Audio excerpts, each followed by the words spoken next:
नमस्कार साथियों, स्वागत है आपका BNK24 यूट्यूब चैनल पर। बहुत बहुत साथियों, आपका आज तय करेगा कि कल आप कहाँ रहने वाले हो। आज के किए गए निर्णय व प्रयास ही आपके भविष्य की नींव रखते हैं, इसलिए सकारात्मक सोच के साथ निरंतर आगे बढ़ते रहें, अपने आप को अपग्रेड करते रहें, पढ़ते रहें। पढ़ना बहुत आवश्यक है भविष्य के लिए। साथियों, आज हम बात करने जा रहे हैं एक ऐसी कूटनीतिक जीत की जो भारत एक कूटनीतिक सफलता हासिल की है भारत ने।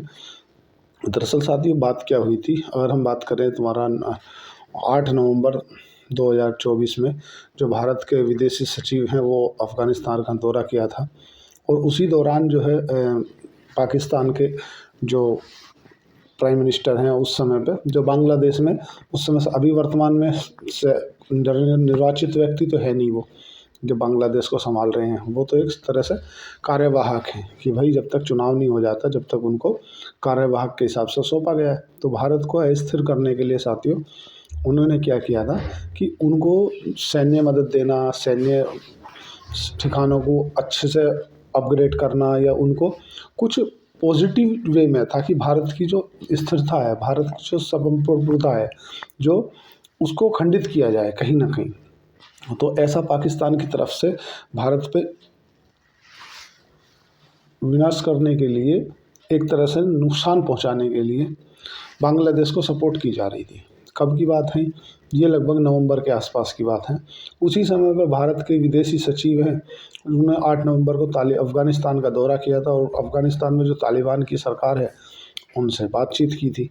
तो उसका निर्णय क्या निकल के आया? उसका निर्णय अभी निकल के आया। देखो दरअसल क्या है साथियों, अभी 2-3 दिन पहले ही हम बात करें अगर, तो दुबई में जो भारत के वित्त सचिव हैं, जो विदेश सचिव हैं, उन्होंने एक मिस्त्री हैं, मिस्त्री जी नाम है, उन्होंने तालिबान के जो सचिव हैं उनसे मुलाकात की है दुबई में, और उसमें अपनी तरफ से एक रुख रखा है कि भैया जो अफ़गानिस्तान के साथ हुआ वो गलत हुआ। तो इसका मतलब सीधा सीधा ये है कि भाई भारत कहीं ना कहीं, अगर पक्षधर की बात की जाए तो तालिबान के पक्षधर है, क्योंकि पाकिस्तान तो साला कुत्तों पे टुकड़े पे पलने वाला कुत्ता है। पहले उसने, अमेरिका ने उसको रोटी दी, अमेरिका ने उसको पैसा दिया, अमेरिका ने सब कुछ दिया, तो उसने तालिबान में अब आतंकी बढ़ाने, इस आतंकी गतिविधियाँ बढ़ानी। अब उसको चाइना ने फंडिंग आने लगी, चाइना उसको अत्यधिक फंडिंग करने लगा। उसका नतीजा क्या हुआ कि अफ़गानिस्तान में जाके एयर स्ट्राइक करी है। एयर स्ट्राइक क्यों करी है साथियों? जो TTP के है, तहरीक तालिबान जो है, और जो तालिबान सरकार है, कुछ इनमें जो बलूचिस्तान के जो लोग हैं, गिलगिट बलूचिस्तान, वहाँ पे जो एक CPEC रोड चल रहा है, Pakistan corridor, China Pakistan corridor. तो जो बलूचिस्तान है उनकी समय समय पर मांग उठती आई है। वो बोलते हैं कि भाई हम ये चाहते हैं कि यहाँ से जो उठने वाले जो यहाँ के रिसोर्सेज हैं उन पे हमारा ही अधिकार किया जाए, और आप इसको कहीं ना कहीं चाइना को हैंड ओवर कर दे रहे हो। तो वो इस चीज़ को बुरा मानते हैं कि आप इसे हटाओ यहाँ से, हमें या तो भारत में विलय करो। ऐसे वहाँ के जो लोग हैं, जो वहाँ के सिविलियंस हैं, उनकी बार बार ऐसी मांग उठती आई है कि हम भारत में विलय होना चाहते हैं, हमें पाकिस्तान के साथ नहीं रहना। जो गिलगिट बलूचिस्तान है उसके लोगों के, अब हुआ क्या था साथियों, इसके अगर फ्लैशबैक में चलेंगे तो ये पहले वहाँ पे हरी सिंह का ही शासन हुआ करता था। जब जिस समय पाकिस्तान में भारत पाकिस्तान का विभाजन हुआ, उस समय हरी सिंह जो थे जम्मू कश्मीर के राजा हुआ करते थे, और हरी सिंह ने जो विलय पत्र पर हस्ताक्षर किए थे कि मैं अपना जो जम्मू कश्मीर है वो भारत की तरफ विलय करना चाहता हूँ। तो वहाँ के जो कबीले लोग जो पहले पहुँच गए थे बलूचिस्तान में, उन्होंने लोगों ने अपना सहस्थापक करने के लिए मिलिट्री बेस लगा दिया, और फिर जो UNO में मुकदमा चला गया। तो UNO वालों ने क्या किया कि यथावत छोड़ दिया कि अभी तो जहाँ पे है उसे वहीं के वहीं यथावत कर दो, युद्ध विराम कर दिया जाए। कोई इसके आगे अगर कोई इधर है तो इधर नहीं जाएगा, इधर है तो इधर नहीं जाएगा। नहीं तो अगर 6 घंटे, 8 घंटे, 10 घंटे का टाइम मिल जाता तो शायद आज आधा पाकिस्तान भारत में होता। तो क्या है, उस समय उतनी टेक्नोलॉजी थी नहीं, तो कहीं ना कहीं भारत को भी बहुत चीज़ों का सामना करना पड़ा। तो समय समय पर मांग उठती आई है। तो कई कई मुद्दों पे बात की है। जो भारत के वित्त सचिव, जो भारत के सचिव मंत्री हैं, उन्होंने भी बात क्या की है। देखो, पहले तो 2021 से ना भारत में वीजे की जो समस्या है वो है। 2021 के बाद में वीजे को बंद कर दिया गया था। तो एक तो उस पर बात हुई है कि भारत का अफगानिस्तान से वीजा ऑन अराइवल की परिस्थिति को खोल दिया जाए। इसको ये यूएस के चलते, जब वो यूएस में मामला बिगड़ा था, उस समय से भारत ने अपनी जो सभी विदेशी परिस्थितियां हैं उनसे अपने सोकोड लिए थे। मतलब अभी उस तरफ जाने से भी किनारा कर दिया था कि भाई नहीं, अभी थोड़ा सा वहाँ की स्थिति सही नहीं है, तो इसलिए वहाँ जाने के लिए रोका जाए। तो अभी पाकिस्तान में क्या बिजली का संकट है। बिजली, पाकिस्तान पूरी की पूरी बिजली जो है ना वो उन्हें दे रहा है। जो उनकी इंडस्ट्री है ना, जो चाइना वालों ने इंडस्ट्री लगा रखी है इंडस्ट्रियल को, और वो कहीं ना कहीं जो है गिलगित बल्चिस्तान जो टीटीपी की है, तहरीक तालिबान, वो सब मिल के, इसलिए तो उनके जो इंजीनियर हैं पाकिस्तान की जो फोर्सेस है उनके सुरक्षा घेरे में जाते हैं। मतलब जो चाइना के इंजीनियर हैं ना, जो वहाँ पे उस कॉरिडोर में काम कर रहे हैं, या जो चाइना ने अपनी इंडस्ट्री डेवलप की है वहाँ पे, वो बाकायदा पाकिस्तान की सेना के सुरक्षा घेरे में जाते हैं, क्योंकि वहाँ पे कब कौन अटैक कर देगा कोई मालूम नहीं है। और जाहिर सी बात है, जो बलूच वाला क्षेत्र है, जो गिलगित बल्चिस्तान वाला क्षेत्र है, वो लोग चाहते ही हैं कि हम तो भारत के अंदर विलय करना चाहते हैं। ये समय समय पर ऐसी परिस्थितियाँ बनती रही हैं, वो लोग भी इस चीज़ की डिमांड करते आ रहे हैं, बहुत दिन से आ रहे हैं। मतलब कभी भी, अभी पिछली बार भी उन्होंने ये बोला था सर, मतलब अब 3 महीने पहले की बात है कि या तो आप जो हमारी ज़रूरत है उनकी पूर्ति नहीं कर पा रहे हो, आप हमारे जो रिसोर्सेस हैं उन रिसोर्सेस को आप दूसरे व्यक्ति को हैंड ओवर कर दे रहे हो। तो पाकिस्तान की अभी परिस्थिति क्या है, गरीबी में आटा गिला वाली। उसके पास में ब्याज चुकाने का भी पैसा नहीं है। जितना कर्जा पाकिस्तान ने लेकर रखा है, उस कर्जे का अगर ब्याज भी लेना चाहिए ना, तो वो ब्याज भी नहीं दे पाएगा। दिक्कत ये है। अब समस्या क्या आती है कि वो ब्याज की तो बात छोड़ो, वो बोलता है कि अभी हमें अपनी इकोनॉमी को चलाने के लिए थोड़ा पैसा और दो। पैसा कौन देगा भाई? पैसा वो ही देता है। अब उसने बोला तुम एयर स्ट्राइक कर दो भारत वाले स्टाइल में, कि भाई ठीक है, मैं पैसा तो देता हूँ, बाकी हमारे जो इंजीनियर वगैरह हैं या जो लेबर है हमारे यहाँ काम करने जाती है आपके यहाँ, वो सुरक्षित नहीं है। आपके तहरीक तालिबान वाले हमें मारते हैं तो बोला क्या करना है, बोला एयर स्ट्राइक कर दो इंडिया वाले स्टाइल में। अब कर तो दी, अब पीछा थामना भारी हो गया। अब वो तालिबान वालों को तो आप हल्के में ले रहे हो, अमेरिका से नहीं डरे, अमेरिका जैसों को भगा दिया उन्होंने। वो पाकिस्तान तो उनके सामने है कि खेत की गाजर मूली। पाकिस्तान ठीक है, वो उसको अपना भाई मानता है, बाकी भाई भतीजा कुछ नहीं होता पावर के आगे। अब उसने अपने आप को हम भारत को उलझाने की सोचा। भारत में बड़े बड़े चाणक्य हुए हैं, वो समझ रहा है अपने आप को कि नहीं हम ही सब कुछ है। ऐसा नहीं है। अब समय समय की बात है, समय बड़ा बलवान है। एक समय था कि भारत अफगानिस्तान के खिलाफ था, पाकिस्तान तो खैर हमारा है ही जानी दुश्मन। आज है कि सब, देखो क्या है कि मैं पहले भी कई बार बोल चुका हूँ, जो विदेश नीति होती है साथियों, विदेश नीति में ना तो कोई परमानेंट दुश्मन होता है और ना ही कोई परमानेंट दोस्त होता है। विदेश नीति में सबके अपने अपने हित छुपे होते हैं, जिसके जितने हित हैं वो उसके हिसाब से अपना काम करता है। तो साथियों ये सब चीज़ें देखनी पड़ेंगी। बाजार आजकल क्यों तो उठ रहा है, क्योंकि अभी जो डोनाल्ड ट्रंप है, डोनाल्ड ट्रंप अपने आप में ही कुछ भी बोल देते हैं।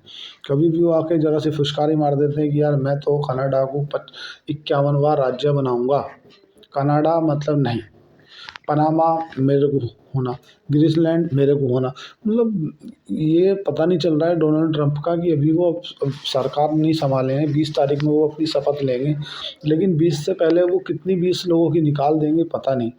अभी वो निर्वाचित राष्ट्रपति हैं। अभी उनका जो बयान है वो एक उनका पर्सनल जो उनको लगता है वो है, लेकिन जिस दिन वो राष्ट्रपति की कुर्सी पे बैठ जाएंगे अमेरिका की, उस दौरान वो जो भी कुछ बोलोगे वो उनकी एक राष्ट्र की छवि को दर्शाएगा। आज वो अपना जैसा उनका अपना मत है, जो उनका पर्सनल मत है, वो अपना मत रख रहे हैं। उसके हिसाब से अब अगर उन्होंने जिस समय वो अपनी गुद्दी पे बैठ जाएंगे 20 तारीख में, अगर 21 तारीख में उन्होंने ऐसा डिसीजन ले लिया कि नहीं कनाडा को मेरे को 51वां राज्य बनाना है, बनेगा तो बनेगा। अब क्या है कि कनाडा के साथ में एक जो इनके टाई अप थे, वो टाई अप भी लगभग लगभग पूरे हो रहे हैं। तो कनाडा को लगभग लगभग बहुत सा इनका जो सामान है ना वो कम ट्रेड पे मिल जा रहा है। तो इन्होंने कहा कि भैया आप मैं टैरिफ हाई कर दूंगा। सीधी सी बात है।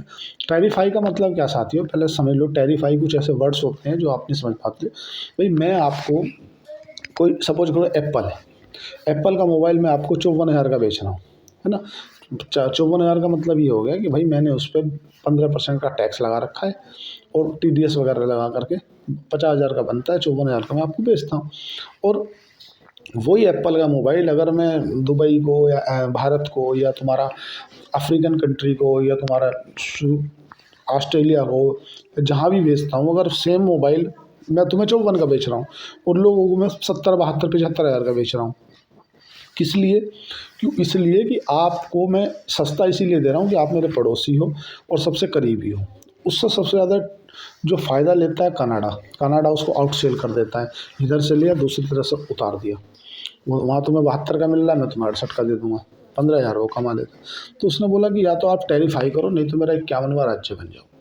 आपको मैं जैसे रेट पे दूसरे को दे रहा हूँ, उसी रेट पे मैं आपको भी माल दूँगा। मैं आपको कम रेट पे माल क्यों दूँ भाई? तो ये सब चीज़ें कहीं न कहीं नज़र आ जाती हैं लोगों को। अब ये एक नहीं है, मतलब जो तुम्हारा जो बाइडेन है वर्तमान में जो सरकार में राष्ट्रपति हैं, उनका और जो तुम्हारा डोनाल्ड ट्रंप है, दोनों का 36 का आंकड़ा है। मतलब एक दोनों को अभी वो क्या पे देखो, सरकार जो है ना वो दो तुम्हारे बाइडेन की है, तो बाइडेन कहीं ना कहीं इस चीज़ को नोटिस करते हैं। बाइडेन भी बोल देते हैं नहीं नहीं कुछ नहीं। बाइडेन ने अभी जाते जाते यूक्रेन को भी बोल दिया तुम तो लॉन्ग रेंज मिसाइल मार दो। क्यों? बाइडेन चाहते हैं कि कहीं ना कहीं ऐसी परिस्थिति बन जाए कि यार फिर मामला उलझ जाए और पावर को हैंड ओवर ना किया जा सके। अब मेरा ये अपना पर्सनल ज्ञान है, ऐसा हो सकता है कि आप लोगों की अपनी सोच हो या ऐसा उनका, मेरे किसी के ऊपर ब्लेम लगाने का कोई उद्देश्य नहीं है। तो मैं ऐसे सोच सकता हूँ क्योंकि मेरा पर्सनल हित है भाई, मैं पर्सनल सोचना मेरी व्यक्तिगत आज़ादी है। लेकिन अब बाइडेन है वो ज़्यादा दिन के मेहमान बचे नहीं हैं। देखो आज हो गई 11 तारीख, 9 दिन के बाद डोनाल्ड ट्रंप सरकार में आ जाएंगे। और डोनाल्ड ट्रंप ने पहले आने से पहले ही जब कोई अधिकारी आता है ना, आपने देखा होगा SP या कलेक्टर, वो इतना डर भय बना देता है कि लोग बाग घबरा जाते हैं। अरे यार ये क्या कर देगा। उनने बोला मैं कनाडा को भी अमेरिका में बुला लूँगा, इधर से पनामा को भी, उधर आइलैंड को भी। और इनमें भी आपस में बन नहीं रही आजकल। ये दोनों में भी जो यूरोपियन यूनियन है ना, यूरोपियन यूनियन में भी और बन नहीं रही है। यूरोपियन यूनियन बोल रहे हैं कि अगर आपने ऐसा किया तो हम जो है अपने देश वो अलग कर लेंगे। तो ट्रम्प तो पहले ही बोल रहा है भाई मैं नाटो से अलग हो जाऊँगा, मेरे को क्या मतलब है तुम्हारे झगड़े के बीच में अपना टांग फंसाने की। तो वो ये विदेशी नीति होती है साथियों। जो शेयर बाजार गिर रहा है उसके पीछे कई कारण हैं। देखो एक तो क्या, जो देशों की परिस्थिति है ना, पड़ोसी देश जो है वो कहीं ना कहीं बिगड़ती जा रही है। अफ़गानिस्तान के पाकिस्तान के जो मैटर हैं वो उलझते ही जा रहे हैं। ठीक है, अब ऐसी घटती परिस्थिति में कि कहीं ऐसा नहीं हो जाए कि जो चाइना है वो ताइवान पर अटैक कर दे। अगर ऐसा हो जाता है तो जाहिर सी बात है शेयर बाज़ार और टूट जाएगा। घबराने की बात है नहीं। अगर आप सोचो कि यार अब क्या होगा, तो होने वाला कुछ नहीं है, चिंता नहीं करनी। अगर आप लॉन्ग समय के निवेशक हैं तो सब बने रहो, कोई टेंशन नहीं है। आपकी कंपनी में अर्निंग आनी चाहिए। अगर कंपनी में अर्निंग नहीं आ रही है तो आप कुछ नहीं कर लो, आपका कुछ नहीं किया जा सकता। आपकी अर्निंग आ रही है तो नो टेंशन, आप निवेश करो, टेंशन फ्री छोड़ दो। साथियों आज के लिए इतना ही। चैनल को लाइक करें, सब्सक्राइब करें, कमेंट करें। धन्यवाद। Thank you.